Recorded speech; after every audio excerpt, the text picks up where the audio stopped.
Halo, assalamualaikum Pujang P3K sekalian. Jumpa lagi di channel Kelas Ilmu. Pada video kali ini kita akan membahas mengenai prediksi soal-soal P3K bidang kompetensi teknis bagian ketiga beserta pembahasan lengkapnya. Namun sebelum lanjut, ada baiknya untuk teman-teman mensubscribe channel ini agar bisa mendapatkan info dan latihan soal terbaru dari Kelas Ilmu. Oke teman-teman, kita langsung saja ke soal nomor 1.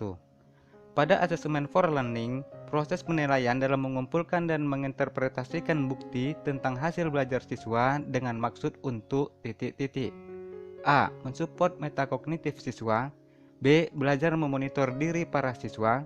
C. Mengkomunikasikan prestasi siswa pada orang tuanya. D. Menentukan sejauh mana pencapaian hasil belajar para siswa.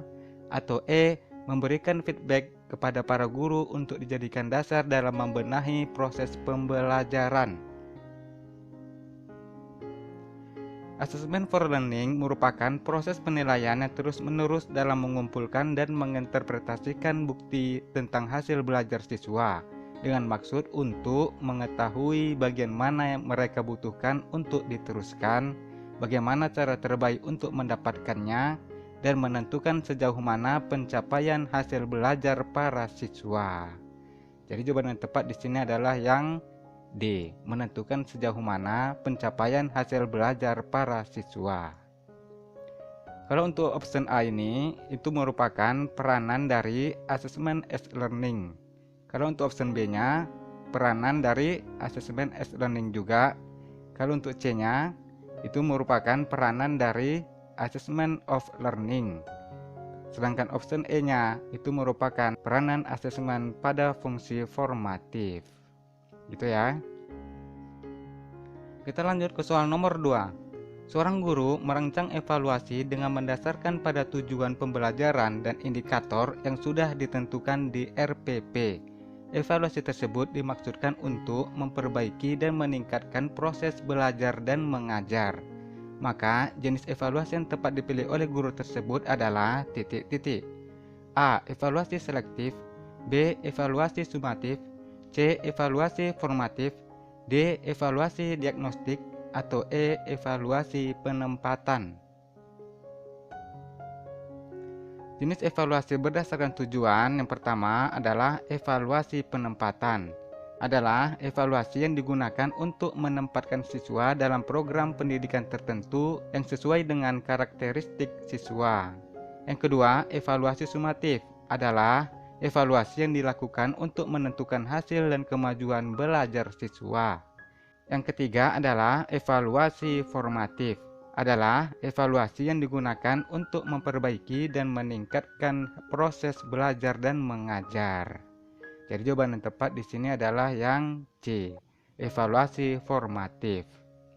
Kalau untuk evaluasi selektif adalah evaluasi yang digunakan untuk memilih siswa yang paling tepat sesuai dengan kriteria program kegiatan tertentu. Sedangkan evaluasi diagnostik adalah evaluasi yang ditujukan untuk menelaah kelemahan-kelemahan siswa beserta faktor-faktor penyebabnya. Soal nomor 3. Proses yang menyediakan informasi tentang individu siswa, tentang program atau kurikulum, tentang institusi atau segala sesuatu yang berkaitan dengan sistem institusi merupakan pengertian asesmen menurut titik-titik. A. Susmen. B. S. Hornby. C. Nana Sujana. D. Eko Putro Widoyoko. Atau E. Miurut Boyer and Ewell. Pengertian asesmen menurut para ahli. Yang pertama itu susmen. Asesmen adalah sebuah proses menentukan hasil yang telah dicapai beberapa kegiatan yang direncanakan untuk mendukung tercapainya tujuan. Lalu yang kedua, Nana Sujana. Asesmen adalah proses memberikan atau menentukan nilai kepada objek tertentu berdasarkan suatu kriteria tertentu. Lalu ahli yang ketiga, Miurut Boyer and Ewell. Asesmen katanya adalah proses yang menyediakan informasi tentang individu siswa, tentang program atau kurikulum, tentang institusi atau segala sesuatu yang berkaitan dengan sistem institusi. Jadi jawaban yang tepat di sini adalah yang E, Miurut Boyer and Ewell. Kemudian As Ormby berpendapat, asesmen adalah suatu upaya untuk menentukan nilai atau jumlah. Kemudian Eko Putro Widoyoko, asesmen adalah kegiatan menafsirkan data hasil pengukuran berdasarkan kriteria ataupun aturan-aturan tertentu. Kita lanjut ke soal nomor 4. Tujuan penilaian asesmen purpose yang dikemukakan oleh Chittenden pada tahun 1994 untuk melacak dan menelusuri proses belajar peserta didik sesuai dengan rencana pelaksanaan pembelajaran yang telah ditetapkan adalah titik-titik. A. Finding out. B. Keeping track. C. Checking up. D. Summing up. Atau E. Option A dan D benar.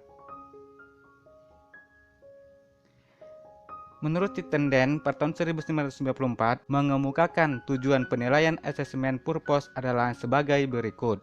Yang pertama, finding out.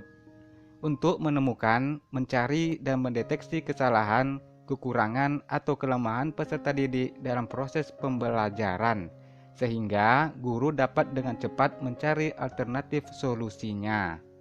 Lalu yang kedua, keeping track. Untuk melacak dan menelusuri proses belajar peserta didik sesuai dengan rencana pelaksanaan pembelajaran yang telah ditetapkan. Jadi jawaban yang tepat di sini adalah yang B, keeping track. Lalu yang ketiga, summing up. Untuk menyimpulkan tingkat penguasaan peserta didik terhadap kompetensi yang telah ditetapkan. Lalu yang keempat, checking up. Untuk mengecek ketercapaian kemampuan peserta didik dalam proses dan kekurangan peserta didik selama mengikuti proses pembelajaran. Itu ya. Soal nomor 5. Seorang guru meminta para siswanya untuk mengamati suatu lingkungan, mengumpulkan informasi terkait dengan lingkungan yang dipilih, merumuskan pertanyaan yang ingin diketahui, menyusun laporan, dan mempresentasikan hasil laporan baik secara individu ataupun kelompok. Pendekatan yang dipakai dalam pembelajaran tersebut adalah titik-titik. A. Berbasis masalah. B. Inquiry. C. Scientific. D. Discovery. Atau E. Berbasis proyek. Mari kita bahas satu persatu dari optionnya. Kalau scientific itu meliputi mengamati, menanya, mengeksplorasi, mengasosiasi, dan mengomunikasikannya. Pada soal kita bisa melihat ada kata mengamati suatu lingkungan. Berarti scientific itu meliputi kata mengamati. Lalu menanya. Kalau menanya itu berarti mengumpulkan informasi terkait dengan lingkungan yang dipilih. Kalau kata mengeksplorasi itu berarti pada soal merumuskan pertanyaan. Kemudian pada scientific itu meliputi mengasosiasi. Pada soal bisa kita lihat ada kata menyusun laporan. Kemudian pada scientific meliputi mengomunikasikannya. Pada pertanyaan bisa kita lihat ada kata mempresentasikan hasil laporan. Berarti berkomunikasi dia. Berarti jawaban yang tepat di sini adalah yang C. Scientific. Kalau untuk berbasis proyek itu meliputi penentuan proyek, penyusunan jadwal, perancangan langkah-langkah, penyelesaian proyek, penyusunan laporan dan presentasi, dan evaluasi proses dan hasil proyek. Sedangkan inquiry itu meliputi orientasi, merumuskan masalah, merumuskan hipotesis, mengumpulkan data, menguji hipotesis, dan menarik kesimpulan. Kemudian berbasis masalah itu meliputi orientasi masalah, organisasi belajar, penyelidikan kelompok dan individu, pengembangan dan penyajian hasil penyajian masalah, evaluasi dan analisis proses penyelesaian masalah. Kemudian discovery itu meliputi stimulasi, identifikasi masalah, pengumpulan data, pengolahan data, pembuktian, dan penarikan kesimpulan. Jadi gitu ya. Soal selanjutnya, seorang guru bahasa Indonesia memberikan penguatan dan umpan balik tentang hasil menulis teks puisi. Hal tersebut dilakukan pada saat kegiatan titik-titik. A. Pra pembelajaran. B. Awal pembelajaran. C. Inti pembelajaran. D. Penutup pembelajaran. Atau E. Tindak lanjut pembelajaran. Sesuai dengan Permendikbud nomor 22 tahun 2016 tentang standar proses pendidikan dasar dan menengah, pelaksanaan pembelajaran meliputi yang pertama, kegiatan pendahuluan. Terdiri atas penyiapan peserta didik, apersepso, pemberian motivasi secara kontekstual, penjelasan tujuan pembelajaran atau kompetensi dasar, dan penyampaian cakupan materi yang akan dipelajari. Lalu yang kedua, kegiatan inti, menggunakan model pembelajaran, media pembelajaran, metode pembelajaran, mata pelajaran, dan sumber belajar yang disesuaikan dengan karakteristik peserta didik. Kemudian yang ketiga, kegiatan penutup, terdiri atas refleksi bersama, pemberian umpan balik oleh guru, pemberian informasi tentang rencana kegiatan pembelajaran selanjutnya, dan pemberian penugasan atau tindak lanjut. Di sini ada kata pemberian umpan balik. Sementara di soal ada juga katanya memberikan penguatan dan umpan balik. Jadi jawaban yang tepat di sini adalah yang D, penutup pembelajaran.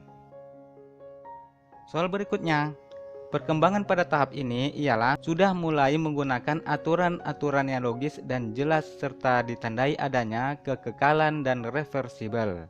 Menurut Piaget, tahap perkembangan yang dimaksud adalah titik-titik. A. Tahap sensori motorik. B. Tahap pre-operasional.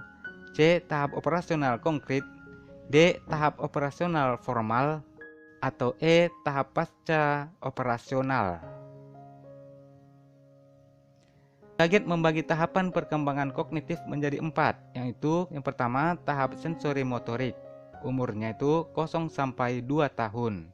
Ciri pokok perkembangan tahapan ini ialah berdasarkan tindakan serta dilakukan selangkah demi selangkah. Yang kedua, tahap preoperasional. Umurnya itu 2 sampai 7 atau 8 tahun. Ciri pokok perkembangan tahap ini ialah penggunaan tanda bahasa atau simbol dan mulai berkembangnya konsep-konsep intuitif. Lalu yang ketiga, tahap operasional konkret. Umurnya 7 atau 8 sampai 11 atau 12 tahun. Ciri pokok perkembangan tahapan ini ialah sudah mulai menggunakan aturan-aturan yang logis dan jelas serta ditandai adanya kekekalan dan reversibel. Jadi jawaban yang tepat di sini adalah yang C, tahap operasional konkret. Lalu tahapan yang keempat adalah tahapan operasional formal. Umurnya 11 atau 12 tahun sampai 18 tahun. Ciri pokok perkembangan tahapan ini ialah anak sudah berpikir logis dan abstrak dengan menggunakan pola berpikir kemungkinan. Soal nomor 8. Untuk mempertajam pemahaman mengenai peristiwa sekitar munculnya reformasi, sumber belajar yang dapat digunakan oleh siswa yaitu titik-titik. A. Buku cerita tentang peristiwa munculnya reformasi. B. Korban-korban keganasan militer pada masa reformasi. C. Buku teks sejarah tentang peristiwa munculnya reformasi. D. Foto-foto yang menggambarkan peristiwa munculnya reformasi. Atau E. Orang yang menjadi pelaku pada masa peristiwa munculnya reformasi. Untuk mempertajam pemahaman mengenai peristiwa sekitar munculnya reformasi, sumber belajar yang dapat digunakan oleh siswa selain sumber-sumber tertulis adalah orang yang menjadi pelaku pada masa munculnya peristiwa reformasi. Karena merekalah yang dapat memberikan gambaran secara nyata mengenai peristiwa yang terjadi pada masa munculnya peristiwa reformasi. Jadi jawaban yang tepat di sini adalah yang E. Orang yang menjadi pelaku pada masa peristiwa munculnya reformasi. Nomor 9. Yang bukan merupakan aplikasi teori kognitif dalam pembelajaran adalah titik-titik. A. Keterlibatan siswa secara aktif amat dipentingkan. B. Membebaskan siswa dari belenggu kurikulum yang berisi fakta-fakta lepas yang sudah ditetapkan. C. Materi pelajaran disusun dengan menggunakan logika atau pola tertentu dari sederhana ke kompleks. D. Perbedaan individu pada siswa perlu diperhatikan karena faktor ini sangat mempengaruhi keberhasilan belajar. Atau E. Untuk meningkatkan retensi belajar dan minat, perlu mengaitkan pengetahuan baru dengan struktur kognitif yang telah dimiliki siswa. Teori kognitif mengatakan bahwa belajar tidak sekedar melibatkan hubungan antara respon dan stimulus, melainkan tingkah laku seseorang ditentukan oleh persepsi serta pemahamannya tentang situasi yang berhubungan dengan tujuan belajarnya. Belajar menerapkan aktivitas yang melibatkan proses berpikir yang sangat kompleks. Jadi, yang merupakan aplikasi teori kognitif dalam pembelajaran adalah option A, C, D, dan E. Jadi jawaban yang tepat di sini adalah yang B, membebaskan siswa dari belenggu kurikulum yang berisi fakta-fakta lepas yang sudah ditetapkan. Ini yang bukan ya. Kalau untuk option B ini merupakan aplikasi teori konstruktivistik. Soal selanjutnya, nomor 10. Di sebuah SMA, dalam satu kelas terdiri dari 30 peserta didik yang kemampuan belajarnya beragam.